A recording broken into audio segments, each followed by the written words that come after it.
नमः शिवाय है। जो 12 ज्योतिर्लिंग में जिनका प्रथम स्थान है वह गुजरात में उनका प्राकट्य हुआ है, जिसे शिव पुराण में सौराष्ट्र कहा गया है। आइए हम वर्णन करेंगे कि किस प्रकार से जो सोमनाथ ज्योतिर्लिंग है उनका प्राकट्य हुआ। यह कहा गया है कि ब्रह्मा जी के जो पुत्र हुए दक्ष, उनकी अनेक कन्याएं हैं, जिनमें से उन्होंने अपनी 27 कन्याओं का विवाह चंद्रमा के साथ में कराया।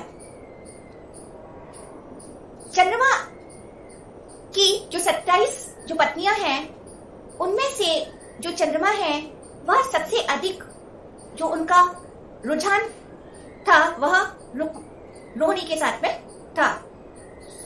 वह अपनी पत्नी रोहिणी के साथ में अधिक आसक्त थे।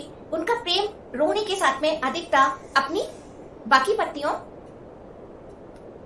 के अलावा। चंद्रमा के रोहिणी के प्रति अधिक आसक्त होने के कारण से और बाकी पत्नियों के प्रति अलग बर्ताव रखने के कारण से जो बाकी की पत्नियां हैं वह सभी जो है अपने पिता के पास जाती हैं और अपने पति के द्वारा अलग बर्ताव करने का वृतांत सुनाती हैं, जिसे सुनकर पिता दक्ष चंद्रमा के पास आते हैं और वह उन्हें समझाते हैं कि वह अपनी सभी पत्नियों के साथ में है जो है एक समान जैसा बर्ताव करें।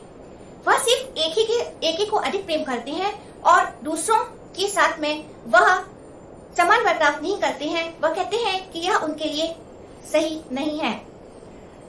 इस प्रकार से समझाते हुए जो उनके पिता दक्ष हैं वह अपने स्थान पर चले जाते हैं। तब भी जो चंद्रमा है वह अपने बर्ताव को नहीं बदलते हैं और वह उनका जो प्रेम है वह रोहिणी के प्रति ही अधिक रहता है और बाकी की जो पत्नियां हैं उनके प्रति जो है वह अधिक आसक्त नहीं रहते हैं। तब दक्ष फिर से जो है चंद्रमा को समझाते हैं, परंतु जब वह यह देखते हैं कि चंद्रमा पर उनकी बातों का कोई भी प्रभाव नहीं पड़ रहा है, तब वह चंद्रमा को शापित करते हुए यह कहते हैं कि उन्हें 6 रोग लग जाए। दक्ष के ऐसा शापित करने के कारण से चंद्रमा को 6 रोग से वह ग्रसित हो जाते हैं और उन पर उस 6 रोग का असर तुरंत ही दिखने लगता है और चंद्रमा क्षीण होने लगते हैं। यह सब देखकर सभी देवता और ऋषि चिंतित हो जाते हैं और यह सभी सोचने लगते हैं कि अब क्या किया जाए।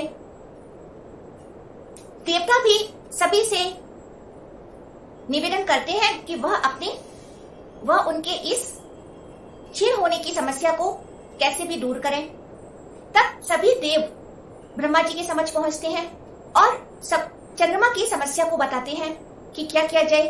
तब ब्रह्मा जी सभी देवों से कहते हैं और चंद्रमा को भी यह कहते हैं कि वह जो है प्रभास नामक क्षेत्र में जाकर भगवान शिव की महामृत्युंजय मंत्र के द्वारा उनकी पूजा अर्चना करें और भगवान शिव प्रसन्न होने पर उन्हें इस दुविधा से अवश्य ही बाहर निकालेंगे। यह सब सुनकर चंद्रमा उस क्षेत्र में जाते हैं, प्रभास क्षेत्र में, और वह शिवलिंग का निर्माण कर महामृत्युंजय मंत्र के द्वारा वह भगवान शिव को प्रसन्न करने के लिए पूजा अर्चना करने लगते हैं।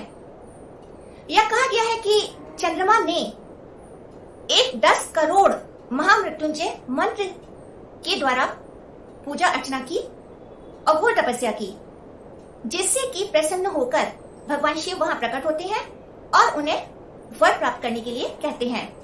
तब चंद्रमा भगवान शिव से यह वर मांगते हैं कि उनको जो यह 6 रोग हुआ है उसे वह दूर करें। तब भगवान शिव कहते हैं चंद्रमा जो है वह 15 दिन के लिए जो है वह क्षीण होंगे और उसके बाद जो है उनकी कला जो है वह बढ़ने लगेंगी। क्योंकि जो शाप दिया हुआ है उसे समाप्त नहीं किया जा सकता, परंतु जो है उसके निवारण के तौर पर जो चंद्रमा है उन्हें भगवान शिव यह वरदान देते हैं कि उनकी जो कलाएं हैं वह 15वें दिन के बाद जो है वह बढ़ने लगेंगी।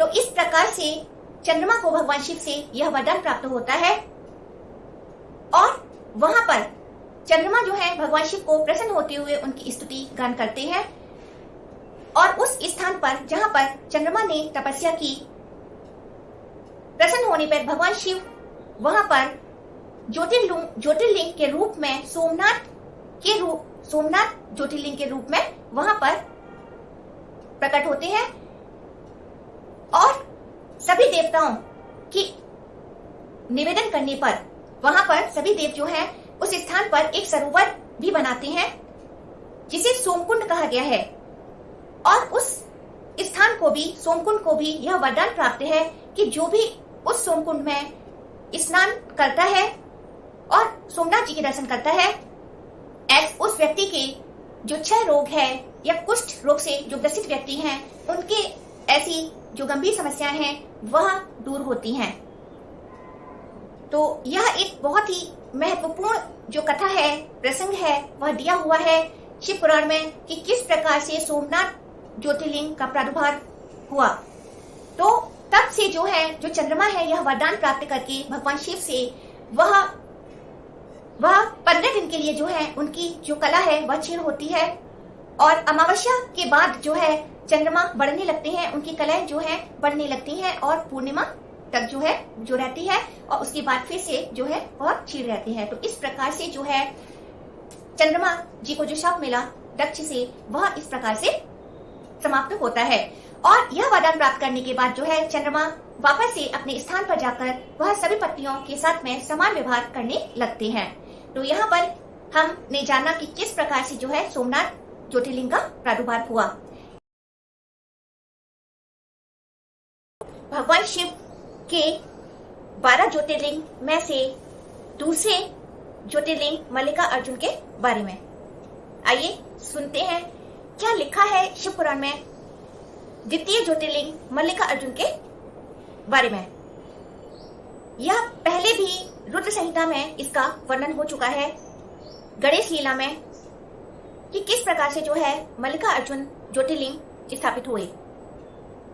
प्रारंभ करते हैं।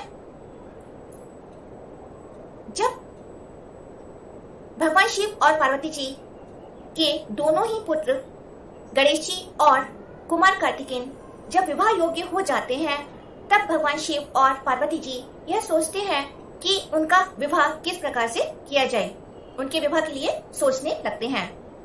जब कुमार कार्तिकेय और गणेश जी को यह पता चलता है कि उनके माता पिता उनके विवाह के लिए विचार कर रहे हैं तब दोनों ही अपनी इच्छा प्रकट करने लगते हैं, दोनों ही अपने विवाह के लिए अपनी रुचि प्रकट करने लगते हैं।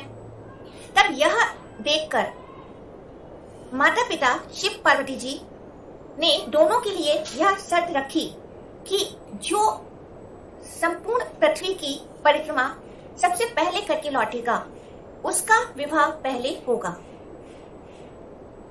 यह सुनकर कुमार कार्तिकेय तुरंत ही सारी पृथ्वी की परिक्रमा करने के लिए प्रस्थान कर जाते हैं और जो गणेश जी हैं वह वहां पर ही कुछ समय के लिए ठहरे रहते हैं और वह यह सोचते हैं कि आखिरकार वह संपूर्ण पृथ्वी की जो परिक्रमा है वह किस प्रकार से करें।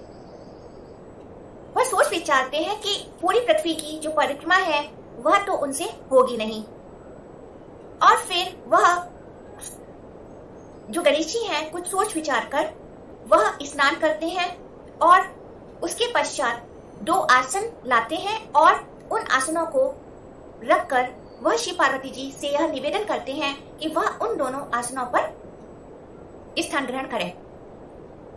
उनके ऐसा कहने पर शिव पार्वती जी उन दोनों आसनों पर स्थान लेते हैं। तब जो गणेश जी हैं वह अपने माता पिता की भक्ति भाव के साथ में पूजा अर्चना करते हैं और पूजा अर्चना समाप्त करने के बाद जो है वह शिव पार्वती जी की 7 बार परिक्रमा करने लगते हैं। और जब वह 7 बार परिक्रमा कर लेते हैं तो अपने माता पिता से कहते हैं कि अब वह उनका जो विवाह है वह उनका विवाह करें। यह सुनकर दोनों ही माता पिता कहते हैं कि अरे पुत्र, यह कैसे संभव है? तुमने तो अभी पृथ्वी की परिक्रमा नहीं की, पहले तुम परिक्रमा करके तो लौटो, और जो सबसे पहले परिक्रमा करके लौट आएगा उसका ही विवाह पहले होगा, जैसे कि कुमार कार्तिकेय गए हुए हैं। तब जो है गणेश जी यह सुनकर थोड़ा गुस्सा हो जाते हैं और अपने माता पिता से कहने लगते हैं कि आप मुझे जरा ये बताइए कि मैंने जो है परिक्रमा कर तो ली, क्या शास्त्रों में लिखी हुई बात गलत है? शास्त्रों में यह लिखा हुआ है कि माता पिता को छोड़कर यदि कोई तीर्थ स्थान पर जाता है तो वह उनकी मृत्यु के तुल्य होता है, और जो माता पिता हैं वही तीर्थों के समान है। उन्हें घर पर रखकर तीर्थों पर नहीं जाना चाहिए, और उनके लिए तो उनके माता पिता ही उनका संसार है। और उन्होंने अपने जो माता पिता जो हैं शिव पार्वती जी, वह उनके संसार है और वह पूरे संपूर्ण जगत के भी माता पिता हैं। तो जब उन्होंने उनके परिक्रमा कर ली और पूजा अर्चना कर ली तो इस प्रकार से सारी संसार की परिक्रमा भी हो गई। तो इस प्रकार से उनकी यह परिक्रमा भी तो पूर्ण हो गई।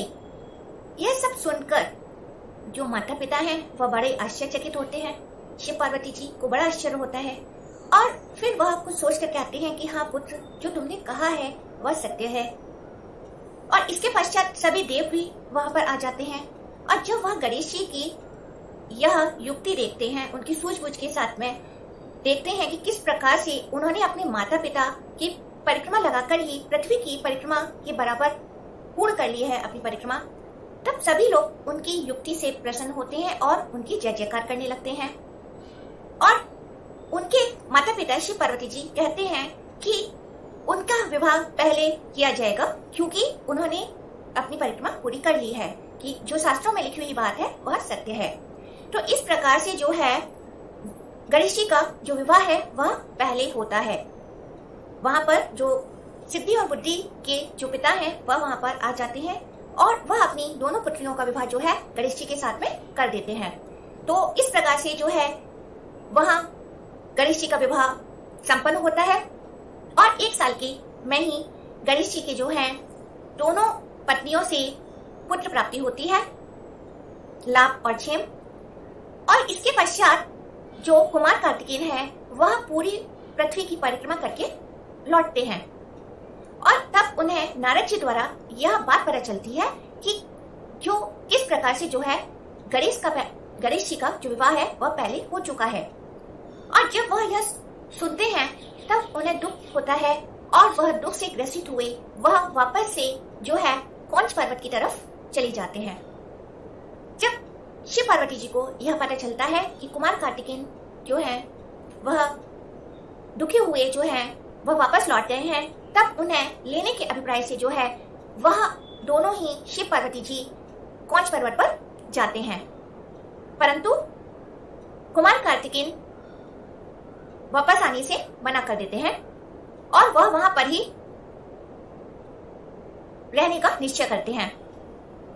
तब से यह कहा जाता है कि शिव पार्वती जी जो हैं कौंच पर्वत पर वहां पर कुमार कार्तिकेय के दर्शन के अभिप्राय से वह शिवलिंग रूप में उनका प्राकट्य होता है, जिन्हें मल्लिका अर्जुन कहा गया। और मल्लिका अर्जुन ज्योतिर्लिंग में दोनों ही शिव पार्वती जी जो है वहां विद्यमान होते हैं, दोनों ही उन ज्योतिर्मय में समाहित हैं। मल्लिका अर्जुन में जो मल्लिका है उन्हें पार्वती जी का रूप कहा गया है, और जो अर्जुन है वह शिव जी के रूप हैं। तो इस प्रकार से कुमार कार्तिकेय के दर्शन के लिए यह कहा गया है कि आज भी कौंच पर्वत पर मल्लिका अर्जुन के स्थान पर शिव पार्वती जी वहां पर आते हैं। पार्वती जी पूर्णिमा के दिन और शिव जी अमावस्या के दिन कार्तिकेय से मिलने के लिए कौंच पर्वत पर आज भी आते हैं, यह कहा गया है। और कार्तिक के महीने का विशेष महत्व कहा गया है कि जो भी कार्तिक मास में कौच पर्वत पर जाके मल्लिकार्जुन के दर्शन करता है, उसके सभी जो पाप हैं वह नष्ट होते हैं, और जिस भी इच्छा के साथ में इन ज्योतिर्मय के दर्शन किए जाते हैं उनकी अभिलाषा पूर्ण होती है। और यह भी कहा गया है कि जिन्हें संतान की अभिलाषा है, पुत्र प्राप्ति की जिन्हें अभिलाषा है, उनके लिए जो यह द्वितीय मल्लिकार्जुन ज्योतिर्लिंग है वह विशेष फलदायक कहे गए हैं। तो इस प्रकार से जो मल्लिकार्जुन द्वितीय ज्योतिर्लिंग है वह किस प्रकार से उनका प्रकटय होगा कौच पर्वत के निकट, यह कथा जो है हमें शिव पुराण की चतुर्थ संहिता कोटि रुद्र संहिता में संक्षेप में मिलती है, और इससे पिछले रुद्र संहिता में भी इसका जो वर्णन है हमें वह मिलता है। तो आज हमने यह जाना कि किस प्रकार से जो है द्वितीय ज्योतिर्लिंग मल्लिकार्जुन का प्रकटय हुआ। तो भगवान शिव के तृतीय ज्योतिर्लिंग उज्जैन में महाकालेश्वर के प्रकटय के बारे में आइए सुनते हैं क्या लिखा हुआ है शिव पुराण की चतुर्थ संहिता कोटि रुद्र संहिता में महाकालेश्वर ज्योतिर्लिंग के बारे में। यह कहा गया है कि अवंती नगरी में एक श्रेष्ठ ब्राह्मण रहा करते थे जिनका नाम वेदप्रिय था। वह धर्मपरायण प्रवृत्ति के महान शिव भक्त जो कि प्रतिदिन ही यज्ञ कर्म किया करते थे, और जितने भी सत्कर्म हैं उनमें वह संलग्न थे। वेदप्रिय जितने महान शिव भक्त थे उनके 4 पुत्र थे जिनका नाम देवप्रिय, प्रियमेधा, सुक्रत और सुवर्त था। वह भी अपने पिता के भांति ही शिव भक्त थे और धर्म कार्यों में संलग्न रहते थे। वेदों का अध्ययन करना भी उनका नित्य कर्म था। वह सभी प्रतिदिन शिवलिंग बनाकर उनकी पूजा अर्चना किया करते थे। एक बार की बात है कि एक असुर दैत्य, दूसरा नाम का असुर दैत्य अवंती नगरी में आक्रमण करता है उन ब्राह्मणों को नष्ट करने की मनसा से, और वह अपने जैसे 4 दैत्यों की सेना को भेजता है जिससे कि वह अवंती नगरी में जो शिव भक्त ब्राह्मण हैं वह उनको मार सके। वह असुर सेना उन ब्राह्मणों को मारने लगती है।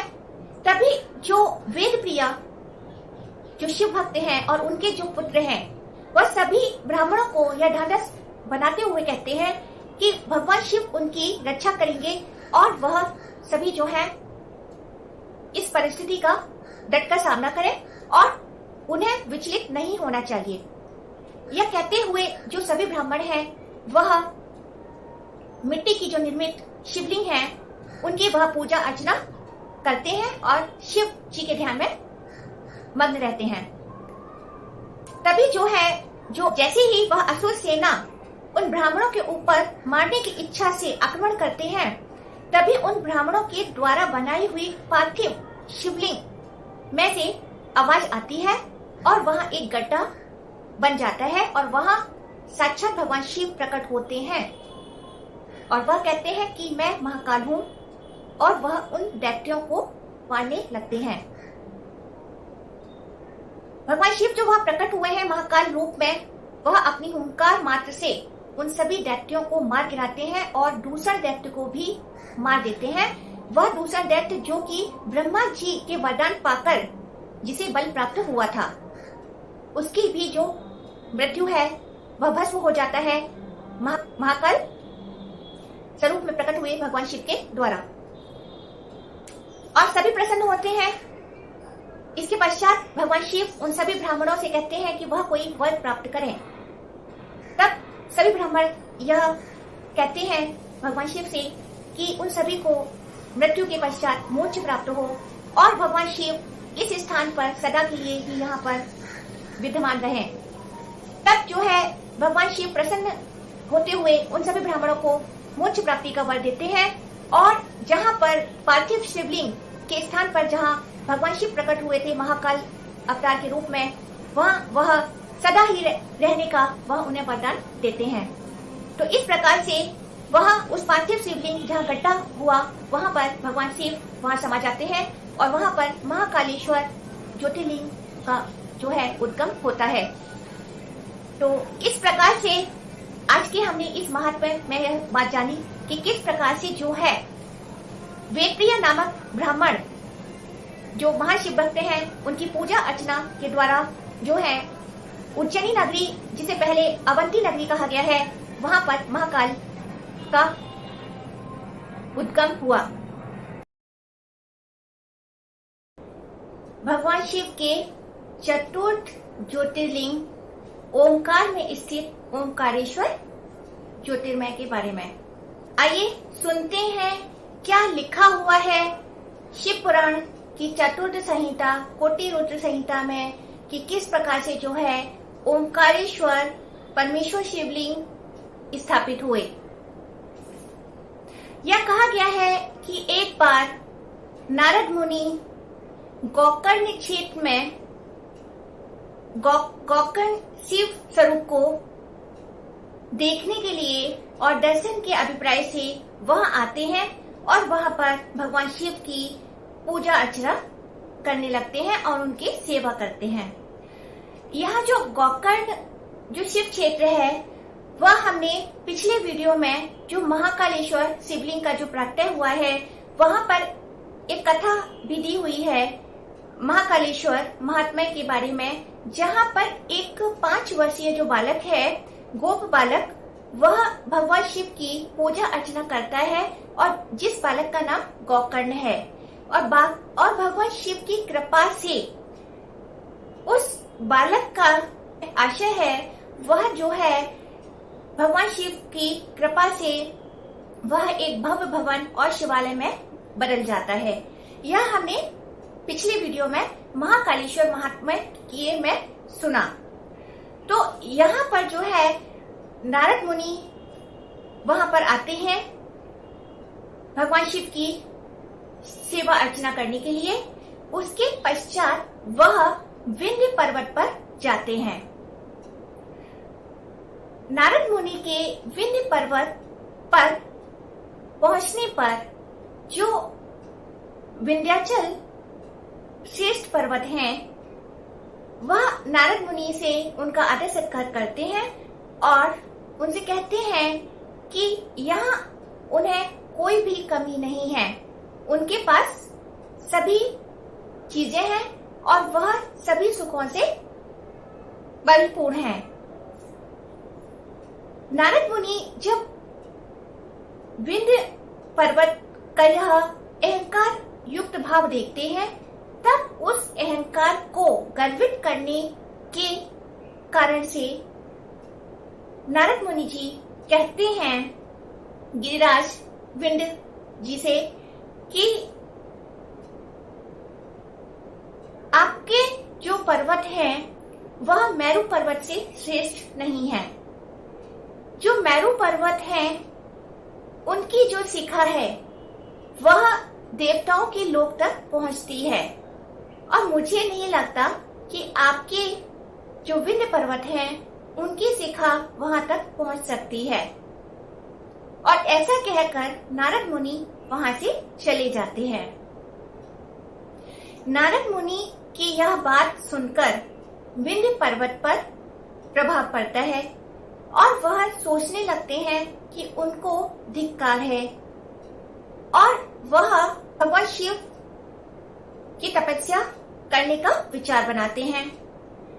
वह विंध्य पर्वत पर जहां ओंकार की स्थिति है उस स्थान पर वह 6 महीने के लिए ध्यान मग्न हो जाते हैं और भगवान शिव की आराधना करते हैं बिना वहां से गति किए। वह एक ही स्थान पर 6 मास तक भगवान शिव की तपस्या करते हैं, शिव ध्यान में ही लीन रहते हैं और उनकी पूजा अर्चना करते हैं। भगवान शिव उनकी तपस्या से प्रसन्न होकर उन्हें दर्शन देते हैं और उन्हें वर प्राप्त करने के लिए कहते हैं। तब विंध्य गिरिश्रेष्ठ कहते हैं कि वह उन्हें ऐसी बुद्धि प्रदान करें जो उनकी कार्य सिद्धि में सहायक हो। यह सुनकर भगवान शिव उन्हें ऐसा वर देते हैं कि उनकी जैसी इच्छा है वैसा उनका कार्य पूर्ण होगा। उसके पश्चात जो है वहां पर देवता और ऋषि आ जाते हैं और देवता और ऋषि आने पर वह भगवान शिव की जय जयकार करते हैं, उनकी स्तुति करते हैं और भगवान शिव से यह प्रार्थना करते हैं कि वह इस स्थान पर सदा के लिए स्थित हो जाएं। उनके ऐसी प्रार्थना करने पर भगवान शिव वहां पर उस ओमकार क्षेत्र में जहां पर विंध्य गिरिराज के द्वारा पार्थिव शिवलिंग बनाया गया था, वह ओमकार क्षेत्र भगवान शिव के द्वारा 2 क्षेत्रों में विभाजित हो जाता है और वहां पर 2 शिवलिंग स्थापित होते हैं। यह कहा गया है कि जो भगवान शिव हैं वह सदाशिव से ओमकार में स्थित होते हैं और इस प्रकार से वहां 2 शिवलिंग की स्थापना होती है, जिनमें से एक है परमेश्वर और एक और जो है वह है ओमकार।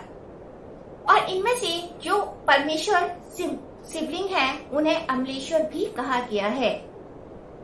तो इस प्रकार से सभी देवताओं और ऋषि मुनियों की प्रार्थना करने पर उस ओमकार क्षेत्र में भगवान शिव के द्वारा वहां 2 शिवलिंग स्थापित होती हैं, ओमकार और परमेश्वर। और इस प्रकार से जो है चतुर्थ ज्योतिर्लिंग सदा के लिए वहां पर स्थित हो जाते हैं। और यह कहा गया है कि जो भी इन ज्योतिर्लिंग की दर्शन करता है, उनकी पूजा अर्चना करता है, वह मोक्ष प्रदानदायक है और उन्हें मोक्ष की प्राप्ति होती है। माता के गर्भ से वह पुनः जन्म ऐसे व्यक्ति नहीं लेते हैं। तो यह एक महात्म्य कहा गया है भगवान शिव के चतुर्थ ज्योतिर्लिंग ओमकारेश्वर ज्योतिर्लिंग के बारे में। भगवान शिव के पंचम ज्योतिर्लिंग केदारनाथ स्वरूप के बारे में आइए जानते हैं क्या लिखा हुआ है शिव पुराण के चतुर्थ संहिता कोटि रुद्र संहिता में केदारनाथ के उद्गम के बारे में। यह कहा गया है कि भगवान विष्णु के जो अवतार हैं नर और नारायण, वह बद्रिका वन में भगवान शिव की पार्थिव शिवलिंग बनाकर उनकी तपस्या किया करते थे और वह नित्य ही भगवान शिव को उन शिवलिंग में स्थापित कर वह उनकी पूजा अर्चना किया करते थे। इस प्रकार से भगवान शिव उन शिवलिंग स्वरूप में वह नित्य विद्यमान होकर उनकी पूजा अर्चना को स्वीकार किया करते। तब लंबे समय व्यतीत होने के पश्चात भगवान शिव प्रसन्न होते हैं और उन नर और नारायण से वरदान प्राप्त करने के लिए कहते हैं। तब नर और नारायण भगवान शिव से यह वर प्राप्त करते हैं कि वह इस क्षेत्र में उस बद्रिका वन में जहां वह पूजा कर रहे हैं वह सदा के लिए यहाँ पर स्थापित हो जाएं, सदा के लिए यहाँ पर स्थित रहें। तब भगवान शिव उनकी प्रार्थना को स्वीकार करते हुए वह वहां पर सदा के लिए केदारनाथ ज्योतिर्लिंग के स्वरूप में वहां सदा के लिए स्थापित हो जाते हैं। तो इस प्रकार से जो किस प्रकार से केदारनाथेश्वर जी का प्राकट्य होता है यह कथा हमें मिलती है। और इसके बाद में यह मार्ग में दिया हुआ है कि जो केदारनाथ ज्योतिर्मय है वह जीवन मुक्त करने वाले हैं। जो कोई भी व्यक्ति केदारनाथ जाकर उनके दर्शन करता है वह मोक्ष का भागी बन जाता है।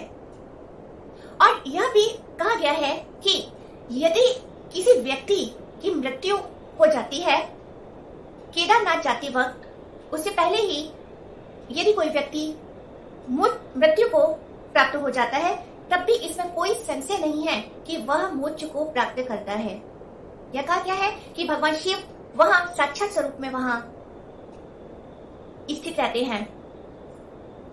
और एक और जो महत्वपूर्ण बात कही गई है कि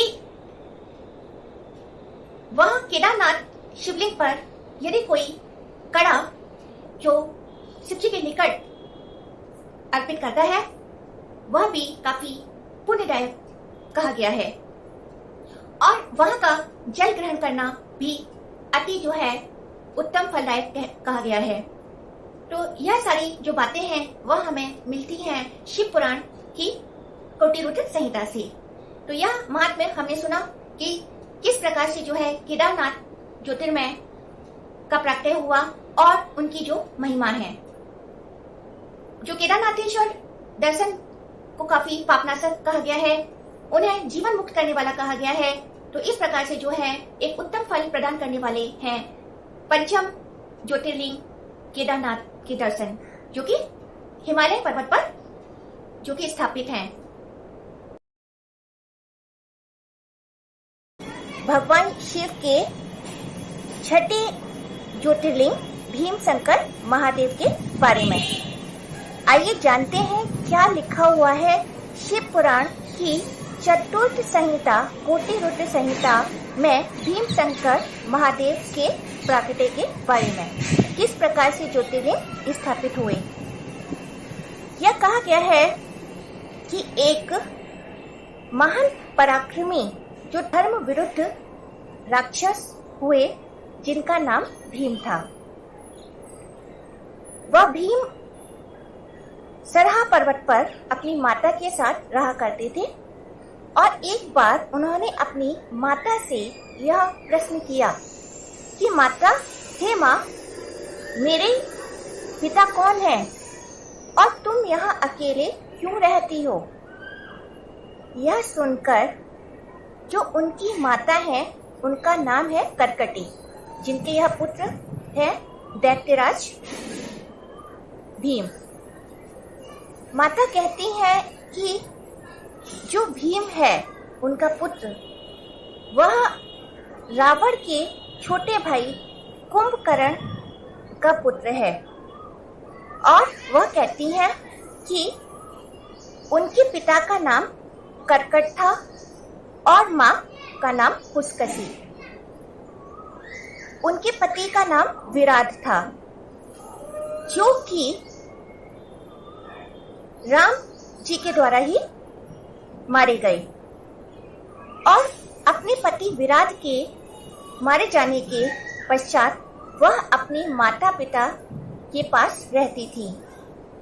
परंतु एक बार वह अगस्त्य मुनि के शिष्य को अपना भोजन बनाने के लिए जाते हैं, जहां पर वह उन्हें भस्म कर देते हैं, जिससे कि उनके माता पिता मृत्यु की भेंट चढ़ जाते हैं। और बाद में जब वह इस पर्वत पर अकेले रहा करती थी, तब एक बार रावण के भाई कुंभकर्ण यहाँ पर आया और कुंभकर्ण ने बलपूर्वक उनसे उनका यह पुत्र भीम का जन्म हुआ। यह सुनकर भीम को क्रोध आता है और वह यह सोचता है कि राम जी जो कि विष्णु जी के अवतार हुए हैं, उनके द्वारा उनके नाना नानी और पिता का वध हुआ और कुंभकर्ण को भी मारा गया। तो इस प्रकार से वह विष्णु जी का विरोधी हो जाता है और इस कारण से जो दैत्य भीम है वह ब्रह्मा जी की तपस्या करने का विचार करता है और तब जाकर वह काफी समय के लिए ब्रह्मा जी की घोर तपस्या करता है। ब्रह्मा जी प्रसन्न होने पर उसे वर प्राप्त करने के लिए कहते हैं। तब वह ब्रह्मा जी से यह वर प्राप्त करता है कि उसे अतुलनीय बल प्राप्त हो, जिससे कि कोई भी उसको हरा ना सके। ब्रह्मा जी उसे यह वर देते हैं और इसके पश्चात वह देवताओं के ऊपर आक्रमण करने लगता है। दैत्य भीम ने सभी देवताओं को उनके लोकों से उन्हें बाहर कर दिया और उसके पश्चात वह विष्णु जी को भी हरा देता है और इसके बाद वह कामरूपी नगरी में आता है, जहां पर एक धर्मपरायण महान शिव भक्त राजा सुदक्षिण रहते हैं। वह उस राज्य पर भी आक्रमण करता है और राजा सुदक्षिण को हराकर उन्हें अपने अधीन कर वह उन्हें बंदी बना लेता है और एक कारागृह में डाल देता है। राजा सुदक्षिण और उनका परिवार शिव भक्ति परम शिव भक्त हैं और वह शिव भक्ति में ही लीन रहते हैं। वह उस कारागृह के अंदर भी पार्थिव शिवलिंग का निर्माण कर वह उनकी पूजा अर्चना करते और नित्य कर्म में भी वह शिव ध्यान में ही लीन रहते। तब जाकर एक बार जब सभी देवता और ऋषि मुनि दैत्य भीम के आतंक से त्रस्त हैं, वह सभी जो हैं भगवान शिव के समक्ष पहुंचते हैं और बताते हैं कि वह किसी भी प्रकार से उन्हें इस कष्ट का निवारण करें। तब भगवान शिव उन सभी देवताओं को कहते हैं कि वह दैत्य भीम ब्रह्मा जी की वर पाकर इतना बलशाली हो गया है और वह कहते हैं कि वह अवश्य ही अपने भक्त का उद्धार करने के लिए वह उस दैत्य को मारेंगे और वह देवताओं से कहते हैं कि वह यह संदेश राजा सुदक्षिण को पहुंचाएं कि शीघ्र ही भगवान शंकर वहां आकर उनके दुखों का निवारण करेंगे। देवता वहां से चले जाते हैं और राजा सुदक्षिण को वहां जाकर यह संदेश उनका कहते हैं कि भगवान शिव ने यह संदेश दिया है कि शीघ्र ही आकर वह उस दैत्य का नाश करेंगे। इसके पश्चात जो है भगवान शिव गुप्त रूप से उस नगरी में आते हैं और कोई मंत्री जाकर दैत्य भीम को यह संदेश देता है कि राजा सुदक्षिण उसे मारने के लिए कोई युक्ति कर रहे हैं। यह सुनकर जो दैत्य भीम है वह आक्रोश में आ जाता है और राजा सुदक्षिण के समीप पहुंचता है तलवार लेके। वह देखता है कि जो राजा है वह पूजा अर्चना में लगे हुए हैं और वह पूजा सामग्री है, जिससे कि दैत्य भीम को यह लगता है कि यह सभी जो यज्ञ कर्म है वह उसे मारने के लिए योजना है। यह सोचकर वह अपनी तलवार को निकालता है और राजा सुदक्षिण के ऊपर मारने के अभिप्राय से चलाने लगता है। जैसे ही वह तलवार से राजा सुदक्षिण के ऊपर प्रहार करता है, वहां भगवान शंकर भीम शंकर रूप में प्रकट होते हैं और कहते हैं मैं भीमेश्वर हूँ और वह उन सभी दैत्यों को वह मार गिराते हैं और दैत्य भीम के साथ भगवान शिव का युद्ध होता है जो काफी समय के लिए चलता है। तब नारद मुनि भगवान शिव शंकर से कहते हैं कि हे परमेश्वर, हे महेश्वर, आप क्यों इस दैत्य के साथ में समय व्यर्थ कर रहे हैं? आप इसका जल्दी ही नाश करें। तब भगवान शंकर उस दैत्य को अपनी हुंकार मात्र से मृत्यु के भेंट चढ़ा देते हैं और सभी देवता, मनुष्य और ऋषि भगवान शंकर की जय जयकार करते हैं और उनसे यह प्रार्थना करते हैं कि वह इस स्थान पर सदा ही विराजमान रहें। तब भगवान शंकर सभी की प्रार्थना पर वहां भीमेश्वर ज्योतिर्लिंग के रूप में स्थापित होते हैं। तो यह है कथा कि किस प्रकार से जो भीमेश्वर ज्योतिर्लिंग है, छठे ज्योतिर्लिंग, उनकी स्थापना होती है जो कि महाराष्ट्र में है। भगवान शिव के सप्तम ज्योतिर्लिंग काशी विश्वनाथ जी के बारे में आइए सुनते हैं क्या कहा गया है शिव पुराण की चतुर्थ संहिता कोटि रुद्र संहिता में कि किस प्रकार से जो है विश्वेश्वर ज्योतिर्लिंग का प्रादुर्भाव हुआ। यह सभी जानते हैं कि जो भगवान शिव की जो प्रिय नगरी जिसको कही गई है वह काशी है। तो आज हम यह जानेंगे कि आखिर भगवान शिव की जो प्रिय नगरी काशी किस प्रकार से है। प्रारंभ करते हैं। काशी के महात्म और विश्वनाथ जी के महात्म को जानने के लिए हमें यह भी आज जानेंगे कि आखिर सृष्टि का प्रारंभ किस प्रकार से हुआ, क्योंकि जो विश्वनाथ जी की जो महिमा है और जो काशी की महिमा है वह सृष्टि के प्रारंभ से जुड़ी हुई है। यह कहा गया है कि जो भगवान शिव हैं जिन्हें निर्गुण स्वरूप में सदाशिव कहा गया है वह पर ब्रह्म है, परम तत्व है। जब उन परम ईश्वर की एक से अनेक होने की इच्छा होती है तब वह निर्गुण ब्रह्म तत्व सगुण रूप में शिव के रूप में अवतरित होते हैं। वह शिव सगुण रूप जिनमें की दो रूप है, जिनका आधा स्वरूप जो है वह शिव है और जिनका जो बाकी का आधा स्वरूप है वह शक्ति है। और यह सारी सृष्टि शिव और शक्ति के मिलन से ही बनी हुई है। आगे यह कहा गया है कि सृष्टि की उत्पत्ति के लिए सर्वप्रथम शिव शक्ति के द्वारा पुरुष और प्रकृति की उत्पत्ति हुई,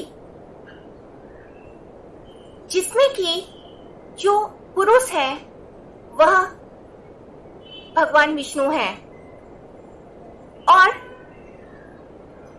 प्रकृति है, दोनों ही चेतन स्वरूप हैं। तब वहां आकाशवाणी होती है सृष्टि की रचना के लिए तप करें। पर ब्रह्म स्वरूप उन्हें सृष्टि के निर्माण के लिए कहते हैं। जब पुरुष और प्रकृति शिव और शक्ति को अदृश्य देखते हैं तब वह उनसे यह प्रार्थना करते हैं कि वह सृष्टि का निर्माण कहाँ करें। उन्हें यहाँ पर कोई भी ऐसा स्थान दिखाई नहीं देता है। तब यह कहा गया है कि भगवान शिव ने 5 कोस में काशी नगरी की उत्पत्ति की और उस काशी को आरंभ में आनंद वन भी कहा गया है, जहाँ पर साक्षात भगवान शिव और जगदम्बिके जो है जहाँ निवास करती हैं। तब काशी नगरी, जिसे पंचकोशी भी कहा गया है, उसके प्रादुर्भाव होने के बाद, उसकी उत्पत्ति हो जाने के बाद वहाँ भगवान विष्णु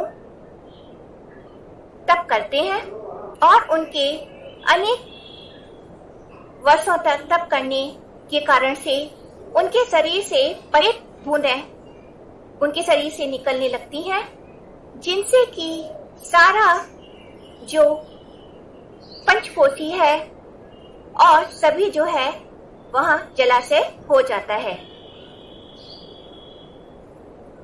और सब हर चारों तरफ जो है वह जो ब्रह्मांड है वह जल से व्याप्त हो जाता है, जिस कारण से भगवान विष्णु का नाम नारायण हुआ। नारायण अर्थात जो जल में शयन करते हैं, और विष्णु का अर्थ है जो कि बहुत विशाल है और व्यापक है। इसके पश्चात जब चारों तरफ जलमग्न हो जाता है, ब्रह्मांड जो है जल से ही व्याप्त हो जाता है, चारों तरफ जल होने के कारण से, और वह नदी जो है वह ब्रह्मांड सभी जो है जल में ही समाने लगता है। तब भगवान शिव काशी नगरी को अपने त्रिशूल पर धारण करते हैं और यह कहा गया है कि ब्रह्मा जी का एक दिन व्यतीत होने के पश्चात जब सारी सृष्टि विलीन होने लगती है, तब काशी कभी भी नष्ट नहीं होती है। जब काशी नगरी को भगवान शिव अपने त्रिशूल पर धारण कर लेते हैं, तब भगवान शिव की ही प्रेरणा से उनके नाभि कमल से ब्रह्मा जी की उत्पत्ति होती है सृष्टि रचना करने के हेतु से। इसके पश्चात जो है ब्रह्मा जी 14 भुवनों का निर्माण करते हैं और वह सृष्टि की रचना करने लगते हैं। काशी को अभिभुक्त कहा गया है और बाद में भगवान शिव काशी को मृत्यु लोक के जीव मृत्यु के पश्चात, जिससे कि उन्हें अपने कर्म पासों से मुक्त होकर वह मोक्ष को प्राप्त कर सके, इसके लिए भगवान शिव काशी को अपने त्रिशूल से उतारकर उन्होंने उसे पृथ्वी लोक पर छोड़ा। तब से काशी जो है पृथ्वी लोक पर काशी का प्रादुर्भाव हुआ, उत्पत्ति, और यह कहा जाता है कि जो काशी है वह मोक्षदायिनी है। भगवान शिव ने स्वयं यह कहा गया है कि जिसकी मृत्यु काशी में होती है, निसंदेह उसकी मुक्ति निश्चित है। इसके पश्चात जो भगवान शिव के ही अवतार रुद्र हैं, वह भगवान शिव से यह प्रार्थना करते हैं कि वह स्वयं इस मृत्यु लोक में काशी में, अपनी प्रिय नगरी काशी में, यहाँ पर हमेशा जगदम्बिका के साथ में यहाँ पर स्थित रहें। तब भगवान शिव विश्वनाथ जी ज्योतिर्लिंग के रूप में सदा से वहां पर स्थित रहते हैं। तब से जो है विश्वनाथ जी का प्रादुर्भाव कहा गया है और जो काशी है, प्रलय होने के पश्चात भी काशी का नाश नहीं होता है। काशी कभी भी नष्ट नहीं हो सकती है, क्योंकि यह कहा गया है कि जब ब्रह्मा जी का एक दिन व्यतीत होने पर, जब सारी सृष्टि नष्ट होती है, तब भगवान शिव काशी को अपने त्रिशूल पर धारण कर लेते हैं। इसके काशी विश्वनाथ जी के महात्म्य में यह कहा गया है कि यहाँ पर अनेकों शिवलिंग स्थापित हैं और काशी को अविमुक्त कहा गया है कि यहाँ पर जिसकी मृत्यु होती है और जिसका जन्म होता है, वह इस कर्म बंधन से मोक्ष की प्राप्ति अवश्य पाता है। अब यहाँ पर एक और बात हमें देखने को मिलती है कि काफी लोग ऐसा भी कहते हैं, क्या किसी ने यदि अनेक पाप किए हों तो क्या यदि वह मृत्यु के समय या उसकी मृत्यु यदि काशी में होती है तो क्या उसके सारे पाप नष्ट हो जाएंगे, वह अपने पापों से मुक्त हो जाएगा और वह मोक्ष का भागी होगा? यह कैसे हो सकता है? इसके बाद इसका भी हमें वर्णन मिलता है शिव पुराण में, कोटि रुद्र संहिता में, विश्वनाथ जी के ही महात्म्य में यह कहा गया है कि जो कर्म बंधनों का जो पास है वह कट नहीं सकता। यह निश्चित है कि यदि किसी ने पाप कर्म किए हैं तो उसे अपने पाप कर्मों का दंड अवश्य ही भोगना पड़ेगा। परंतु यह भी कहा गया है कि काशी में अंत समय में जिसकी मृत्यु होती है, व्यक्ति होता है जिसने अपने पूर्व जन्म कर्म में पुण्य कर्म किए होते हैं और अपने पुण्य कर्म के कारण से ही वह काशी में मृत्यु को प्राप्त हो सकता है। और यह भी कहा गया है कि काशी में जो दोनों प्रकार के जो मोक्ष हैं और साक्षोप्य, यह दोनों ही प्रकार के जो मोक्ष हैं वह काशी में प्राप्त होते हैं। अर्थात कोई कितना भी बड़ा पापी क्यों ना हो, उसने कितना भी बड़ा कोई पाप क्यों ना किया हो, वह काशी में मोक्ष अवश्य ही पाता है। पर कैसे?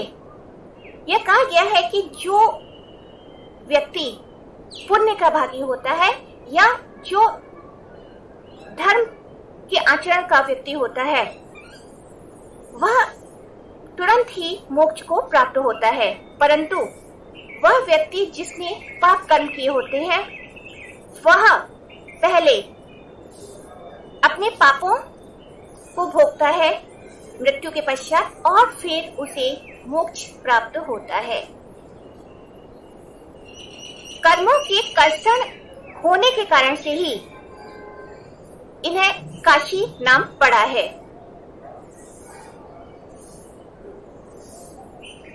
और यह भी कहा गया है कि यदि किसी व्यक्ति ने कोई तीर्थ भी न किया हो, कोई पूजा भी न किया हो, कोई पूजा अर्चना किसी भी प्रकार का जो पुण्य कर्म कहा जाता है वह भी न किया हो, लेकिन यदि किसी के अंत समय जो मृत्यु है यदि वह काशी में होती है तो उसकी जो मुक्ति है वह निश्चित है।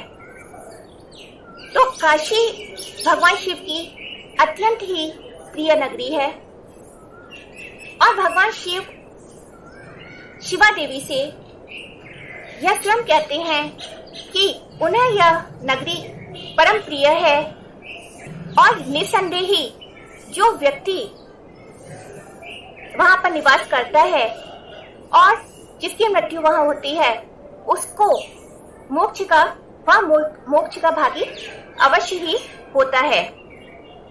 तो यह हमें महात्म्य मिलता है विश्वनाथ जी का और काशी के महात्मा का भी कि किस प्रकार से जो काशी है वो भगवान शिव की प्रिय नगरी है। तो हमने यह सुना कि कोटि रुद्र संहिता चतुर संहिता में किस प्रकार से जो भगवान शिव की प्रिय नगरी का वर्णन हुआ है। अष्टम ज्योतिर्लिंग त्र्यंबकेश्वर ज्योतिर्लिंग के बारे में जानते हैं।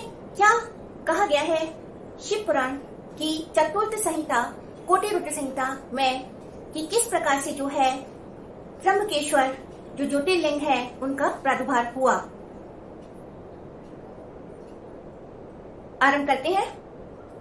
हम यह भी जानेंगे आज के इस वीडियो से कि किस प्रकार से जो परोपकारी गौतम ऋषि हुए सप्त ऋषियों में से, उन्होंने किस प्रकार से गोदावरी नदी को भी उस स्थान पर स्थापित किया। यह कहा गया है कि ख्याति प्राप्त गौतम नाम के ऋषि दक्षिण दिशा की ओर ब्रह्मगिरी पर्वत पर रहा करते थे, स्थान पर रहा करते थे। एक बार 100 वर्षों के लिए वहां पर अकाल पड़ा और हर जगह सूखा व्याप्त हो गया, हर जगह सूखापन ही व्याप्त हो गया। सभी अकाल के कारण से दुखी थे वहां के निवासी और पशु पक्षी भी। वहां के सभी पशु पक्षी वनचर उस स्थान को छोड़कर वहां से 10 दिशाओं की तरफ प्रस्थान कर जाते हैं। तब जो सप्त ऋषियों में से यह गौतम ऋषि हैं, वह 6 महीनों के लिए तप करते हैं और वह जल के देव वरुण देवता की 6 महीनों के लिए कठोर तपस्या करते हैं। वरुण देव प्रसन्न होते हैं और गौतम ऋषि से वर प्राप्त करने के लिए कहते हैं। तब गौतम ऋषि ने वहां पर वर्षा होने के लिए वर मांगा।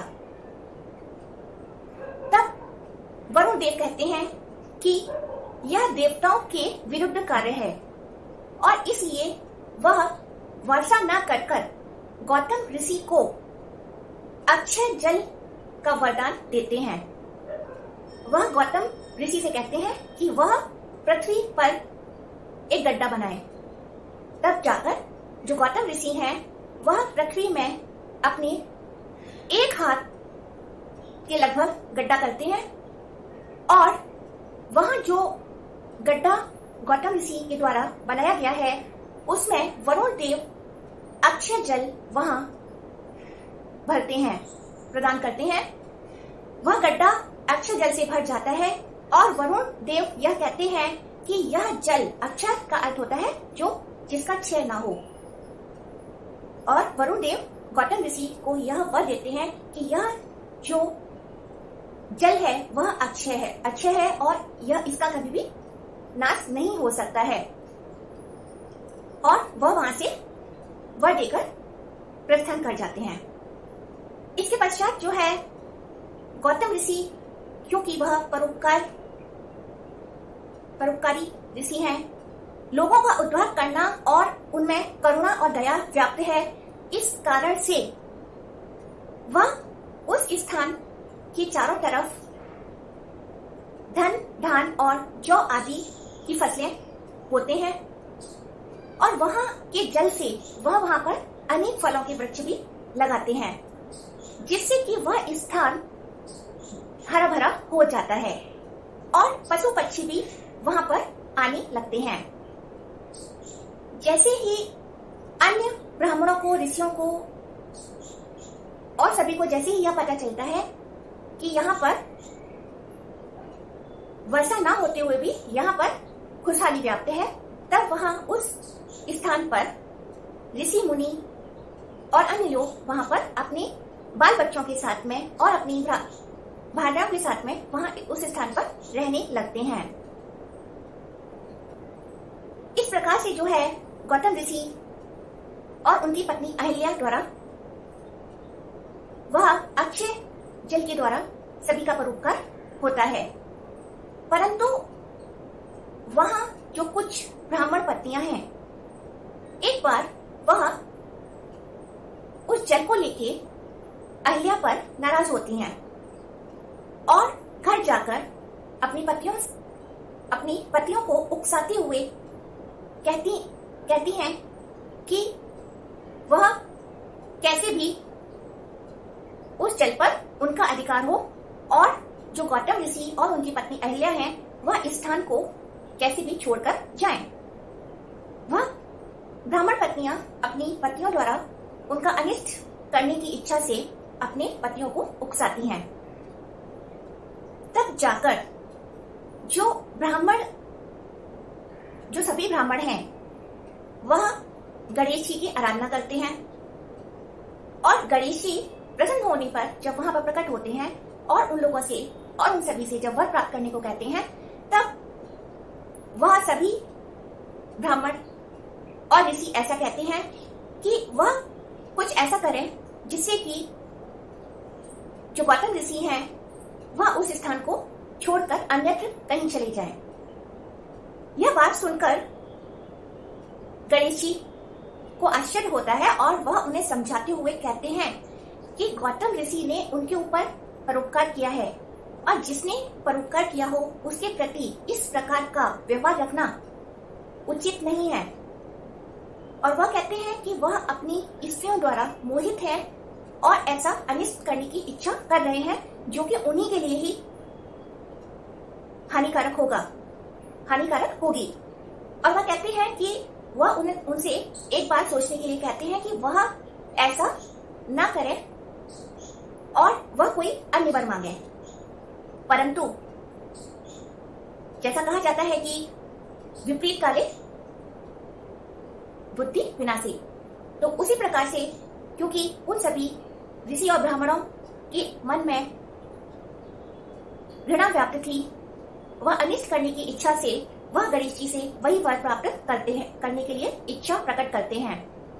तब गणेश जी उनसे कहते हैं कि ठीक है, आगे जैसा होगा वैसा प्रभु की इच्छा। परंतु वह कहते हैं कि ऐसा करने से गौतम ऋषि के द्वारा ही फिर से परोपकार ही प्राप्त होगा, क्योंकि जिसकी मनसा परोपकार करने की होती है वह सबका उद्धार ही करता है। और गणेश जी उन सभी को वह वर देते हुए वहां से अंतर्धान हो जाते हैं। उसके पश्चात गणेश जी एक गाय का रूप धारण करते हैं और वह उस अक्षय जल के आसपास जहां पर अनाज है, जौ और धान की फसलें हैं, वहां पर वह अपना धान चढ़ने लगती है। वह गाय अत्यंत ही दुर्बल है और उस दुर्बल गाय को देखकर गौतम ऋषि वहां से जा रहे होते हैं और उनके अंदर उसे देखकर करुणा दया आ जाती है। वह अपने हाथ से लेकर उसे धान और जौ खिलाने लगते हैं, लेकिन जैसे ही वह गाय, दुर्बल गाय, उस धान और जौ को चरने लगती है, स्पर्श ही करती है, तभी वह जमीन पर गिर जाती है और मृत्यु की भेंट चढ़ जाती है। यह सभी जो है वहां की स्त्री पुरुष देख रहे होते हैं और वह वहां पर आकर गौतम ऋषि को कहने लगते हैं कि यह उन्होंने क्या कर दिया, यह गाय उन्हीं के द्वारा मारी गई है और उन्हें गौ हत्या का पाप लग गया है। वह उन्हें डांटने फटकारने लगते हैं, अपशब्द कहते हैं और उनके ऊपर पत्थर भी बरसाने लगते हैं और वह कहते हैं कि वह गौ हत्या के पापी हो गए हैं और उन्हें इस स्थान को छोड़कर चले जाना चाहिए, क्योंकि जिसने गौ हत्या की हो उसे देखकर तुरंत ही स्नान करना चाहिए। गौतम ऋषि यह सब देखकर दुखी होते हैं और वह अपनी पत्नी अहिल्या के साथ में वहां से एक कोस की दूरी पर वहां पर चले जाते हैं। इसके पश्चात वहां पर फिर से वह ऋषि और ब्राह्मण वहां आते हैं और वह उन गौतम ऋषि को कहते हैं कि उन्हें क्योंकि गौ हत्या का पाप लगा हुआ है, इसलिए वह कोई भी यज्ञ कर्म और कोई भी पितृ यज्ञ भी नहीं कर सकते हैं।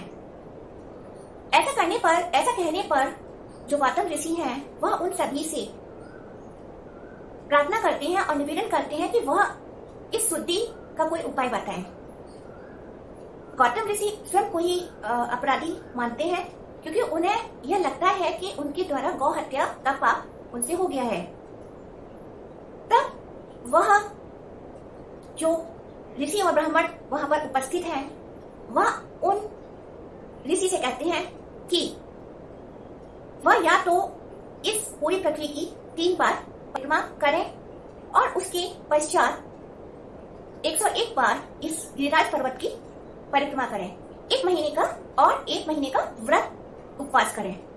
अन्यथा वह वहां पर गंगा जी को लेकर आए और वहां पर भगवान शिव की 1 करोड़ पार्थिव शिवलिंग बनाए और 100 घड़ों के जल से उनका स्नान करवाएं और इस गिरिराज और इस ब्रह्मगिरी पर्वत की 11 बार परिक्रमा करें, तब उनकी शुद्धि हो सकती है।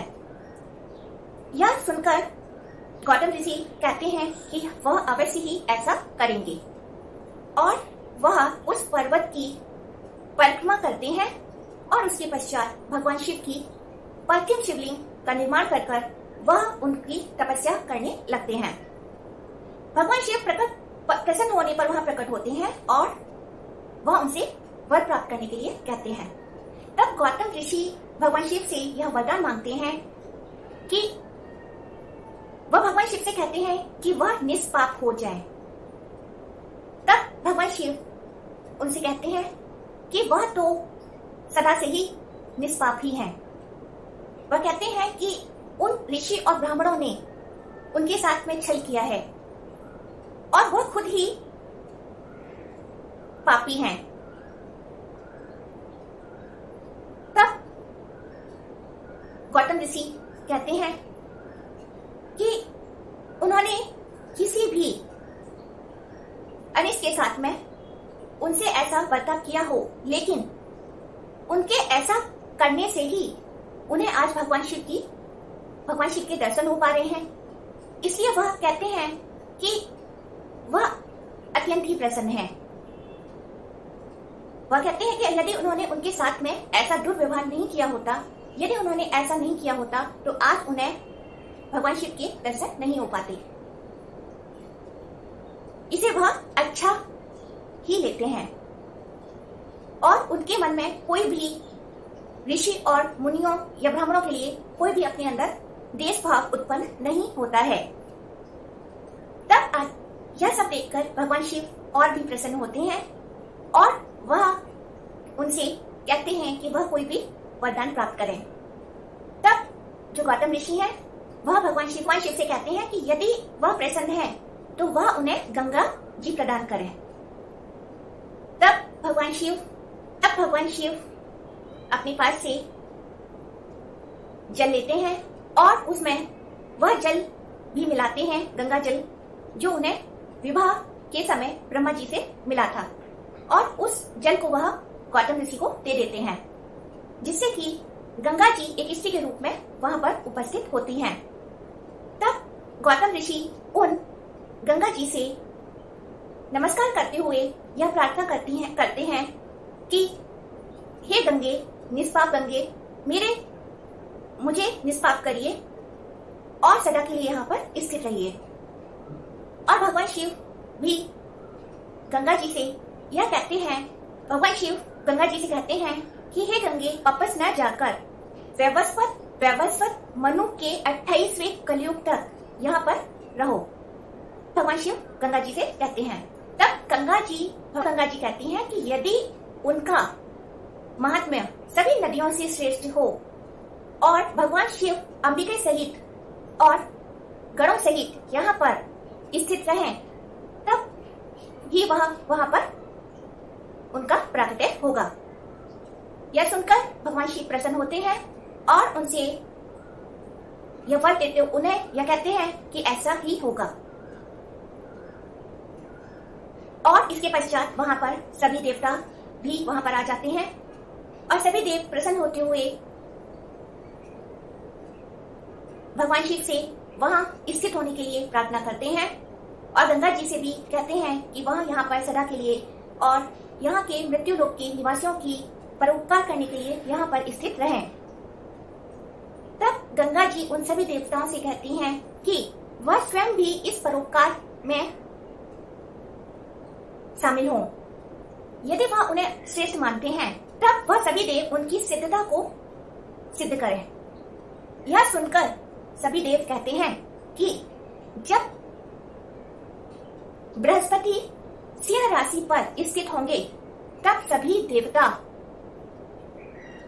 यहाँ पर अवश्य ही आएंगे और वह भगवान शिव के दर्शन करने के लिए और स्वयं पवित्र होने के लिए गंगा जी में स्नान करने के लिए यहाँ पर स्थित रहेंगे जब तक बृहस्पति जी जो हैं वह सिंह राशि पर स्थित रहेंगे। यह सभी देव कहते हैं। तब यह कहा गया है कि गंगा जी वहां पर उस स्थान पर गौतमी या गोदावरी नदी के रूप में वहां पर उनका प्राकट्य होता है और भगवान शिव वहां ज्योतिर्लिंग जिन्हें त्र्यंबकम या त्र्यंबकेश्वर नामक ज्योतिर्लिंग के रूप में वहां पर सदा के लिए स्थित होते हैं। तो यह एक बहुत ही महत्वपूर्ण वर्णन हमें मिलता है कि किस प्रकार से त्र्यंबकेश्वर ज्योतिर्लिंग और गंगा जी, गोदावरी और गौतमी भी जिन्हें कहा गया है का प्राकट्य होता है।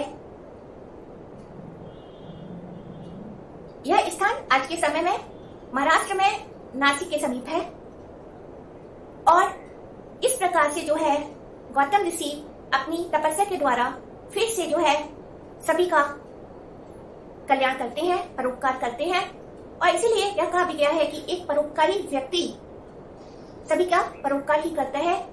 साधु हमेशा साधु के ही गुण रखता है और जो असाधु हैं वह असाधु के ही उनमें गुण विद्यमान होते हैं, क्योंकि जिनके साथ में गौतम ऋषि ने परोपकार किया उन्होंने ही उनकी अनिष्ट की इच्छा से उनके अहित करने के लिए उन्हें उस स्थान से बाहर किया, परंतु फिर भी उन गौतम ऋषि ने उनका परोपकार ही किया और कोई भी उनके लिए अनिष्ट नहीं किया। इसलिए इस ज्योतिर्लिंग का महात्म्य यह कहा गया है और गोदावरी नदी के लिए भी कहा गया है कि यह अत्यंत ही पापनाशक है। जो भी इन ज्योतिर्लिंग के दर्शन करता है उनके पाप नष्ट होते हैं, वह उत्तम मोक्ष को भी प्राप्त कराता है। तो यहाँ पर हम समाप्त करते हैं अष्टम ज्योतिर्लिंग की कथा का और भगवान शिव के 9वें ज्योतिर्लिंग वैद्यनाथ जी के बारे में। आइए सुनते हैं क्या कहा गया है शिव पुराण की चतुर्थ संहिता कोटि रुद्र संहिता में कि किस प्रकार से जो है वैद्यनाथ जी का प्राकट्य हुआ। आरंभ करते हैं। यह कहा गया है कि एक बार रावण कैलाश पर जाकर भगवान शिव को प्रसन्न करने के लिए वहां पर तपस्या करते हैं, पर काफी लंबे समय तक तपस्या करने के बाद भी जब भगवान शिव प्रसन्न नहीं होते हैं तब रावण वहां से चले जाते हैं। जब भगवान शिव प्रसन्न नहीं होते हैं तब रावण कैलाश पर्वत को छोड़कर वह सिद्ध क्षेत्र हिमालय की तरफ जाते हैं और वहां पर जहां पर पेड़ पौधों से घिरा हुआ वन है दक्षिण की तरफ, वह वहां पर तपस्या आरंभ करते हैं। वह पृथ्वी पर गड्ढा खोदकर वहां पर वह अग्नि स्थापित करते हैं और वहां पर हवन करते हैं। उसके समीप ही वह शिवलिंग बनाकर भगवान शिव की को भी वहां पर स्थापित करते हैं और वह यह साधना 3 प्रकार से करते हैं। ग्रीष्मकालीन में वह अग्नि का जो तप है वह सहकर वह रहते और वर्षा ऋतु में वह खुले ही मैदान में वहां पर रहते और उसके पश्चात शीतकालीन समय में वह पानी के अंदर खड़े होकर तप किया करते। इस प्रकार से वह तप करते हैं, परंतु इस प्रकार से तप करने के पश्चात भी भगवान शिव प्रसन्न नहीं होते हैं। यह भी कहा गया है कि जो दुरात्मा जन है उनके लिए भगवान का प्रसन्न होना आसान नहीं होता है। तब जाकर जो रावण है वह अग्नि में, रावण को दशानन कहा जाता है क्योंकि उनके 10 मुख हैं, वह हवन कुंड में अपने हर मुख का आहुति देने लगते हैं और वह अपना एक एक कर कर अपने 9 सिर जो हैं वह अग्नि में नष्ट कर देते हैं और उन मुखों की आहुतियां दे देते हैं अग्नि के हवन में। इसके पश्चात जैसे ही वह अपना अंतिम सिर काटने लगते हैं तभी वहां पर भगवान शिव प्रकट हो जाते हैं और वह प्रसन्न होते हुए कहते हैं रावण से कि वह वर मांगे। तब जो रावण है वह भगवान शिव से अतुलनीय बल का वरदान मांगते हैं जिसे भगवान शिव उन्हें प्रदान करते हैं।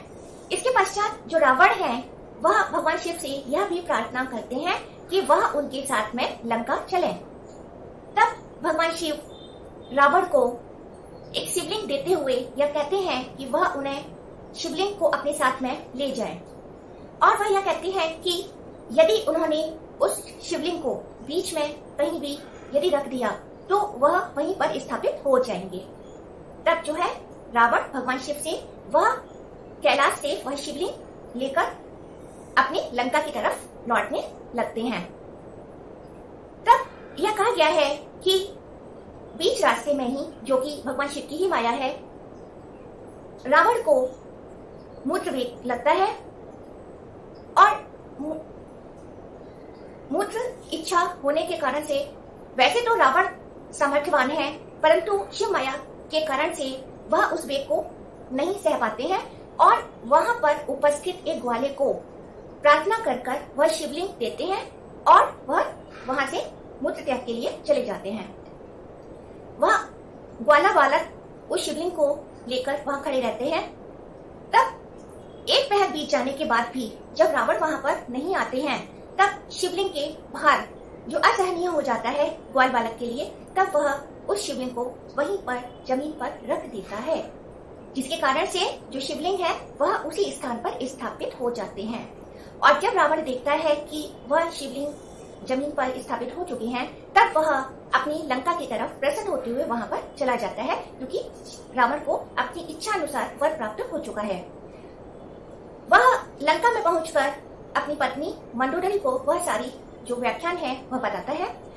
इसके पश्चात यह कहा गया है कि जो देवता हैं वह उस स्थान पर आते हैं जहां पर शिवलिंग स्थापित हुए हैं और वह उन्हें वैद्यनाथ ज्योतिर्लिंग के नाम से उनकी वहां पर मंदिर की भी स्थापना करते हैं और वहां पर पूजा अर्चना करते हैं। इसके पश्चात देवताओं को और इंद्र को यह भय होता है कि जो रावण ने अतुलनीय बल वरदान के रूप में प्राप्त किया है, उस वरदान से कहीं उन देवताओं को अनिष्ट उनका ना हो, कहीं रावण जो है वह उन्हीं के जो विरुद्ध है वह उसका प्रयोग तो नहीं करेगा। यह सोचकर जो देवता है वह भयभीत हो जाते हैं और इस कारण से वह नारद जी को रावण के पास पहुंचते हैं, रावण के पास नारद जी को भेजते हैं। तब जो नारद जी हैं वह रावण के निकट जाते हैं और वह रावण से कहते हैं कि उन्हें जो बल प्राप्त हुआ है क्या उन्होंने उस बल को आजमाया है। वह रावण को युक्ति देते हैं कि क्यों ना वह इस बल का प्रयोग कैलाश को हिलाने में ही करे।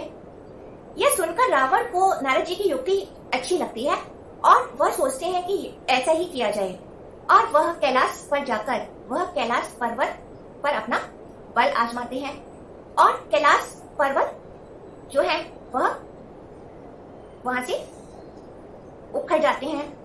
तब जब यह भगवान शिव देखते हैं और जो गिरिजा है वह भी क्रोधित होती है, तब भगवान शिव को लगता है कि रावण जो है अहंकार के वश होकर ऐसा किया है और वह रावण को गिरिजा की इच्छा से, पार्वती जी की इच्छा से शापित करते हैं कि रावण के अंदर जो इतना अहंकार व्याप्त है, जल्द ही एक परम पुरुष का अवतार होगा जो कि उसके इस अभिमान को नष्ट करेंगे। तो इस प्रकार से भगवान शिव रावण को स्थापित करते हैं और जो रावण है वह अपने बल को आजमाकर प्रसन्न होता है और वह वहां से चला जाता है अपनी लंका की ओर। तो यह है कथा कि किस प्रकार से जो वैद्यनाथ ज्योतिर्लिंग है, 90 ज्योतिर्लिंग उनका प्राकट्य होता है, जो कि वर्तमान में जो झारखंड में है, जहां देवगढ़ जिसको कहा जाता है, और इनका दर्शन और इनकी आराधना पापनाशक कही गई है, भोग और मोक्षदायक कही गई है। तो इस प्रकार से जो 90 ज्योतिर्लिंग की कथा का यहाँ समाप्त होती है। शिव के 10वें ज्योतिर्लिंग नागेश्वर ज्योतिर्लिंग के महात्म के बारे में आइए सुनते हैं क्या कहा गया है शिव पुराण की चतुर्थ संहिता कोटि रुद्र संहिता में 10वें ज्योतिर्लिंग के प्राकट्य के बारे में। यह कहा गया है कि दारुका नाम की एक राक्षसी रही है जिसके पति का नाम दारुक है। दारुका को पार्वती जी से वरदान स्वरूप उसे एक ऐसे वन का संरक्षक प्राप्त था जिससे कि वह उस वन को अपनी इच्छा अनुसार कहीं भी ले जा सकती थी। उस वन का क्षेत्र सभी ओर से 16 योजन था। दारुका का जो पति दारुक था वह दैत्य सभी सत्पुरुषों का अनिष्ट करने वाला था और जितने भी जो धर्मपरायण ऋषि मुनि थे वह उनके यज्ञों का विध्वंस करता था। इस प्रकार से सभी जो प्राणी हैं वह ओर्व ऋषि के समीप जाते हैं और अपनी व्यथा को सुनाते हैं। ओर्व ऋषि शरणागत की रक्षा हेतु वह दारुक और दारुका को यह शाप देते हैं कि यदि उन्होंने इस पृथ्वी लोक पर किसी भी धर्म कार्य की हिंसा की और यदि उन्होंने किसी यज्ञ का विध्वंस किया और किसी प्राणी को मृत्यु की भेंट चढ़ाया तो वह स्वयं ही जो है वह मृत्यु की भेंट चढ़ जाएंगे। यह सुनकर जो दैत्य हैं दारुक और दारुका उन्हें भय लगता है और जब यह बात देवताओं को पता चलती है तब वह उन दैत्यों पर आक्रमण करते हैं। देवताओं के आक्रमण करने पर वह दैत्य उनका संहार नहीं कर सकते हैं क्योंकि यदि वह उनका संहार करते हैं तो वह स्वयं ही मृत्यु के भेंट चढ़ जाएंगे और इसलिए अपनी रक्षा हेतु वह यह सोचने लगते हैं कि उन्हें वह कहां जाए। तब दारुका क्योंकि उन्हें पार्वती जी द्वारा यह वरदान प्राप्त है कि वह उस दारुक वन को इच्छा अनुसार कहीं भी ले जा सकती है। सभी वन के जीव जंतुओं और वहां की जितनी भी जो वन के अंदर का जो साम्राज्य है उस सबको लेकर वह कहीं भी जा सकती हैं। तब वह दारुका और दारुक उस वन को पृथ्वी लोक से दूर पाताल लोक में ले जाते हैं और उस पाताल लोक में वह वहां पर रहने लगते हैं जहां उन्हें किसी का भी भय नहीं है। परंतु वह समुद्र है, समुद्र में उड़ने वाले पशु पक्षी या वहां के जो जीव जंतु हैं वह उनका भक्षण करते और उनका संहार करते थे। इस प्रकार से एक बार उस समुद्र पर एक नाव जाती है जिसपे काफी लोग सवार हैं और उनमें सुप्रिया नाम का एक वैश्य है जो कि उन सभी उस दल का सरदार है। वह दैत्य उन सभी को बंदी बना लेते हैं और पाताल लोक में जाकर उन्हें कारागार में डाल देते हैं। जो सुप्रिया है वह शिव भक्त है धर्म का आचरण करने वाले हैं और वह बिना शिव आराधना के भोजन नहीं करते हैं और उन्होंने अपने बाकी के मित्र और सहयोगियों को भी भगवान शिव की पूजा आराधना को उन्हें सिखाया है, जिससे कि जो सभी लोग हैं वह भगवान शिव की पूजा करते हैं। यह कहा गया है कि सुप्रिया को भगवान शिव के दर्शन भी होते हैं और जब दारू को यह बात पता चलती है तब वह सुप्रिया पर आक्रमण करने लगता है। सुप्रिया भगवान शिव का स्मरण करता है और उस दैत्य के आक्रमण से वह डर जाता है और तब वह भगवान शिव से निवेदन करते हुए कहता है कि भगवान शिव उसकी रक्षा करें। वह उनके शरणागत है और वह उसकी रक्षा करें। इस प्रकार से उसकी करुणामयी प्रार्थना सुनकर भगवान शिव वह प्रकट होते हैं। भगवान शिव उसी कारागृह में प्रकट होते हैं और मंदिर भी वहां पर प्रकट होता है, जिसके 4 दरवाजे कहे गए हैं। वहां पर ज्योतिर्मय शिवलिंग है जो वहां प्रकट हुए हैं और भगवान शिव पाशुपत अस्त्र द्वारा उन सभी दैत्यों का संहार करने लगते हैं। तब वह उन सभी दैत्यों से यह कहते हैं कि वह इस वन में जो चारों वर्ण के जो धर्म है वह उनका वही जो मनुष्य पालन करेगा वही यहाँ रह सकता है और यहाँ पर जो दैत्य है वह इस वन में नहीं रह सकते और वह यहाँ से चले जाए। यह सुनकर दारुका भय से ग्रसित हो जाती है और तब वह पार्वती जी की स्तुति करने लगती है और जब पार्वती जी वहां प्रकट होती हैं तो वह उनसे कहती हैं कि वह उनके लिए क्या करे। तब दारुका पार्वती जी से कहती हैं कि वह उनकी रक्षा करें और उन्हें भी दैत्य कुल को भी यहाँ पर रहने दिया जाए, यह वर उन्हीं का है। यह सुनकर पार्वती जी भगवान शिव से प्रार्थना करते हुए कहती हैं कि आपने जो वरदान दिया है ये सभी वर्ण इस वन में रहें, वह अंत समय में फलित हो और अभी जो है तामसी जो युग है वह भी रहे। पार्वती जी शिव जी से कहती हैं कि वह उनके वचन को भी सत्य करें। वह कहती है कि दारुका राक्षसों में श्रेष्ठ है और उनकी जैसी ही शक्ति उनमें विद्यमान है, इसलिए जो दारुका है वह सभी दैत्यों पर शासन करे। आगे वह कहती है कि इन दैत्यों की जो संतान हो वह इस वन में रहें।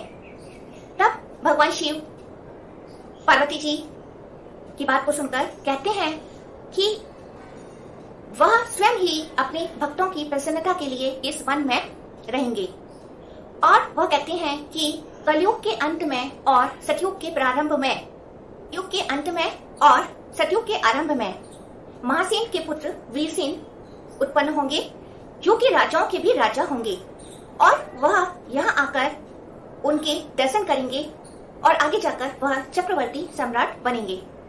यह सब वार्तालाप करते हुए भगवान शिव कहते हैं कि वह स्वयं यहाँ ज्योतिर्मय रूप नागेश्वर के रूप में स्थित होंगे और जो शिवा देवी हैं पार्वती जी वह यहाँ पर नागेश्वरी देवी के रूप में यहाँ पर स्थित रहेंगी। तो इस प्रकार से वह पर नागेश्वर ज्योतिर्लिंग का प्राकट्य होता है। तो यह हमें एक कथा मिलती है नागेश्वर ज्योतिर्लिंग के प्रादुर्भाव के बारे में। शिव के 11वें ज्योतिर्लिंग रामेश्वरम ज्योतिर्लिंग के प्राकट्य के बारे में आइए सुनते हैं क्या कहा गया है शिव पुराण की चतुर्थ संहिता कोटि रुद्र संहिता में कि किस प्रकार से जो है रामेश्वरम ज्योतिर्लिंग का प्रादुर्भाव होता है। हम सभी यह बात जानते हैं कि जहाँ एक ओर भगवान शिव के जो परम प्रिय इष्ट हैं वह श्री राम जी हैं। शिव जी कहते हैं कि उनके हृदय में श्री राम निवास करते हैं और वहीं दूसरी ओर प्रभु श्री राम के जो परम प्रिय हैं वह शिव जी हैं। वह भी अपने हृदय में शिव जी को धारण करते हैं। तो जो रामेश्वरम ज्योतिर्लिंग है, जो उनका महत्व है, वह पूर्ण रूप से प्रेम से भरा हुआ है। आइए सुनते हैं क्या कहा गया है। जब रावण जो है सीता जी का हरण करके उन्हें लंका में ले जाता है और श्री राम जी लंका पर चढ़ाई करने के लिए सुग्रीव की वानर सेना के साथ में जब वह समुद्र तट पर जाते हैं, तब वह अपनी उन सभी वानर सेना को साथ लेकर वहां पर यह सोचने लगते हैं कि आखिरकार इस समुद्र को किस तरीके से पार किया जाए। यद्यपि श्री राम जी तो प्रभु हैं, पर फिर भी लोक लीला के लिए यह सब जो है लीला वह सब करते हैं। जब वह यह सोच रहे होते हैं कि समुद्र को किस तरह से पार किया जाए, तभी उन्हें प्यास लगती है और वह सुग्रीव से जल के लिए कहते हैं। तब जो सुग्रीव हैं वह तुरंत ही मीठा जल लाकर श्री राम जी को देते हैं। तब वह जल को हाथ में लेते हैं, तभी उन्हें यह बात याद आ जाती है कि उन्होंने भगवान शिव का ध्यान और उनकी पूजा अर्चना नहीं की। तब वह जल को छोड़कर वहां पर पार्थिव शिवलिंग का निर्माण करते हैं और उनकी सभी 16 श्रृंगारों और उपचारों द्वारा भगवान शिव की पूजा अर्चना करने लगते हैं।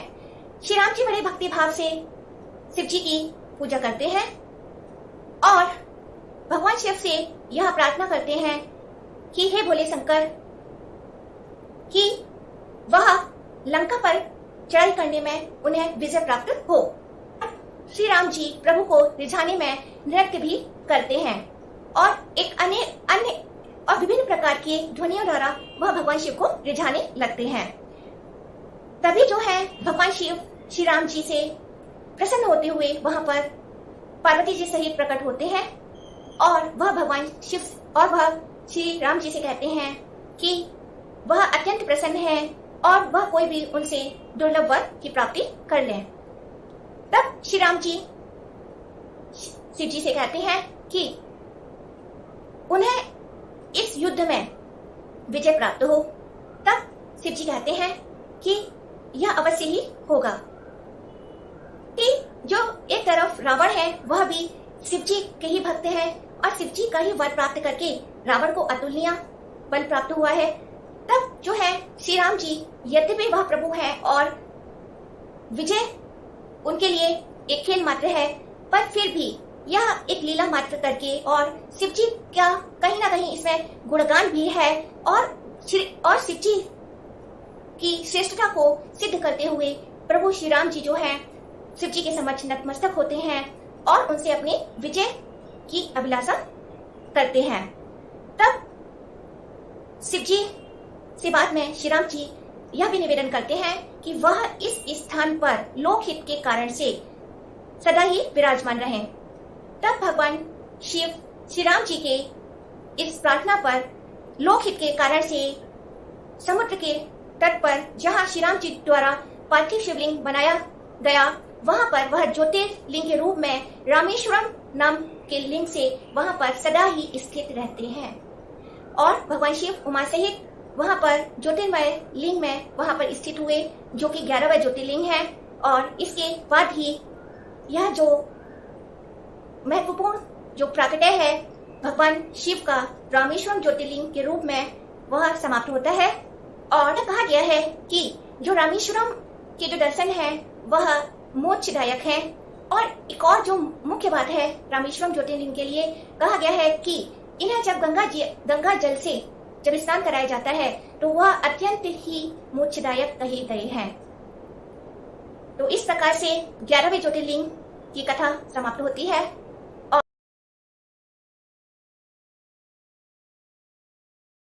शिव के द्वादश ज्योतिर्लिंग घुश्मेश्वर ज्योतिर्लिंग के बारे में आइए सुनते हैं क्या कहा गया है शिव पुराण की चतुर्थ संहिता कोटि रुद्र संहिता में द्वादश ज्योतिर्लिंग घुश्मेश्वर के प्राकट्य के बारे में। यह कहा गया है कि दक्षिण दिशा की ओर श्रेष्ठ पर्वत है देवगिरी नामक, जहां पर भारद्वाज कुल के सुधर्मा नाम के ब्राह्मण रहा करते थे और उनकी सुदेहा नाम की धर्मपत्नी थी। सुदेहा गृह कार्य में काफी दक्ष थी और जो सुधर्मा थे वह भी धर्म कार्य में ही लगे रहते थे और वह नित्य दैनिक जीवन में अग्निहोत्र कर्म किया करते थे। वेदों का वह उत्तम ज्ञान उन्हें था और वह अतिथियों का भी आदर सत्कार करते थे। इसके अलावा वह शिष्यों को वेदों का पाठ पठन की शिक्षा भी दिया करते थे। यह सब करते हुए भी उन दोनों पति पत्नी के साथ में जो एक अवसाद था वह कि वह निसंतान थे। उनके कोई भी संतान न होने के कारण सुधर्मा को इतना कष्ट नहीं था, परंतु जो उनकी पत्नी सुदेहा थी वह अत्यंत ही व्यथित रहती थी और उनके जो आसपास के जो लोग थे वह उन्हें इस बात का ताना मारा करते थे कि उनके कोई भी संतान नहीं है। इस कारण से वह अपने पति सुधर्मा से कहते हैं कि वह किसी भी उपाय द्वारा उनके पुत्र की प्राप्ति हो। उनके जो पति सुधर्मा है वह उन्हें वेदोक्त रीति से समझाने का प्रयास करते हैं, परंतु सुधर्मा की यह अत्यंत ही तीव्र इच्छा थी कि उनके जो है एक पुत्र अवश्य ही होने चाहिए। तब जाकर जब उनकी संतान नहीं होती है तब जो सुदेहा है वह अपने पति सुधर्मा से कहते हैं कि वह उनकी बहन घुस्मा से विवाह करें। उनके पति सुधर्मा सुदेहा को समझाते हुए कहते हैं कि यह उपयुक्त नहीं है। वह कहते हैं कि ऐसा करने से सुदेहा को अपनी बहन से स्पर्धा होने लग जाएगी और उन्हें ईर्ष्या भी होने लगेगी यदि उनकी पुत्र संतान के रूप में होता है। तब सुदेहा अपने पति को यह वचन देते हुए कहती हैं कि ऐसा वह नहीं होने देंगी। उनके अंदर अपनी बहन के प्रति कोई भी ईर्ष्या भाव उत्पन्न नहीं होगी, यह वह निश्चय तौर पर कहती हैं। तब जाकर उनके पति सुधर्मा का विवाह सुदेहा की बहन घुस्मा से हो जाता है। जो उनकी बहन घुस्मा है वह भी भक्ति भाव की प्रवृत्ति की है और वह अपनी बड़ी बहन की भांति ही और उनकी आज्ञा से नित्य प्रत्येक दिन 101 पार्थिव शिवलिंग का निर्माण किया करती और उसके पश्चात वह उनकी पूजा अर्चना करने के बाद वह उन्हें सरोवर में उनका विसर्जन कर देती। इस तरह से वह शिव जी की निश्चल रूप से नित्य रूप में भक्ति भाव से उनकी पूजा किया करती थी। इसके पश्चात जो है घुस्मा के को पुत्र प्राप्ति होती है, जिससे कि उनका जो स्थान है वह अधिक हो जाता है। घुस्मा के संतान होने से उनकी बहन सुधर्मा को के अंदर ईर्ष्या भाव उत्पन्न हो जाता है और वह अपनी बहन से अंदर ही अंदर ईर्ष्या करने लगती हैं। इसके पश्चात जब उनका पुत्र बड़ा हो जाता है तब उसका विवाह होता है और वह सुखपूर्वक रहा करते हैं। घुस्मा भी अपनी प्रत्येक दिन में शिव आराधना में लीन रहती हैं और सुधर्मा भी भक्ति भाव में ही नित्य जीवन जिया करते हैं, अपना जीवन यापन किया करते। पर एक बार घुस्मा की जो बहन है सुदेहा वह ईर्ष्या भाव से ग्रसित होने के कारण से वह एक बार जो उनका पुत्र सो रहा है तब वह उसे छुरी के द्वारा वह उसको टुकड़ा में उसको मृत्यु की भेंट चढ़ा देती हैं और उसके पश्चात उसके मृत शरीर के टुकड़ों को वह उस सरोवर में बहा देती हैं, जहां पर घुस्मा प्रतिदिन भगवान शिव की पार्थिव शिवलिंग की पूजा अर्चना करने के बाद उनका विसर्जन किया करती थी। वह सरोवर जो है रक्त वर्ण का हो जाता है और उसके पश्चात जो सुदेहा है वह घर वापस आ जाती है और मन ही मन वह अत्यंत ही प्रसन्न है कि जो उनका ईर्ष्या थी अब वह शांत हो चुकी है। तब जाकर जो घुस्मा है वह नित्य दिन की भांति ही प्रातः काल उठकर पूजा अर्चना करती हैं और वह पार्थिव शिवलिंग बनाकर पूजा अर्चना करती हैं और वह तालाब की ओर जाने लगती हैं।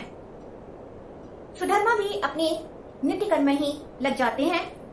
जब उनकी बहू जो पुत्र की पत्नी है, जब वह उठती हैं तो वह अपने पति के शयन कक्ष में जाकर देखती हैं कि वह उनके पति नहीं है और जो उनकी सैया है वह पूरी तरीके से जो है रक्त से सनी हुई है और उसमें कुछ शरीर के जो अंश हैं वह भी वहां पर दिखते हैं, जिसे देखकर वह एकदम घबराती हैं और वह यह सब देखकर मूर्छित सी हो जाती हैं और वह अपनी सास जो घुस्मा है उनसे यह कहती है कि उनके जो पति हैं वह कहीं दिखाई नहीं दे रहे और यह जो सैया है वह खून से लथपथ है और वहां पर कुछ शरीर के अंश भी दिखाई दे रहे हैं।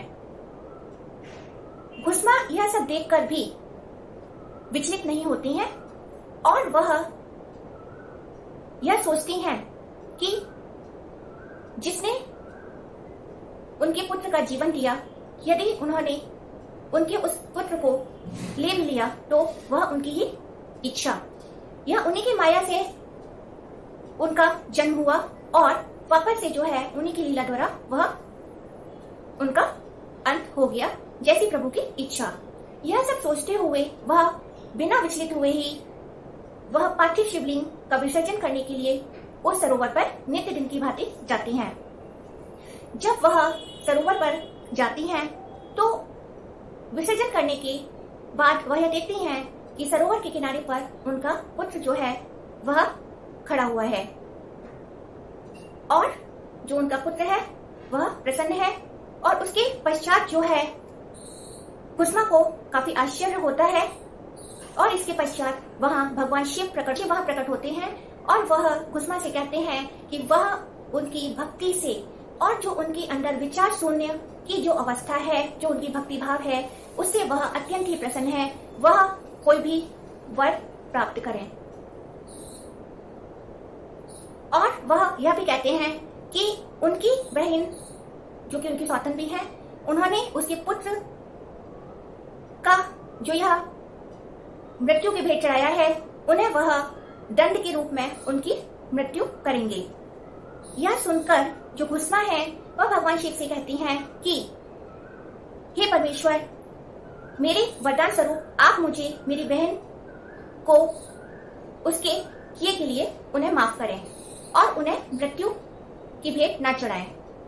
यह सुनकर भगवान शिव आश्चर्यचकित होते हुए कहते हैं कि तुम्हारी बहन ने तुम्हारे साथ में इतना बड़ा अपकार किया है, पर फिर भी तुम उसके साथ में उपकार क्यों कर रही हो। तब जो घुस्मा है वह यह कहती है कि यदि वह भी अपनी बहन के जैसा ही अपकार ही करें तो फिर उनमें क्या फर्क रह जाएगा।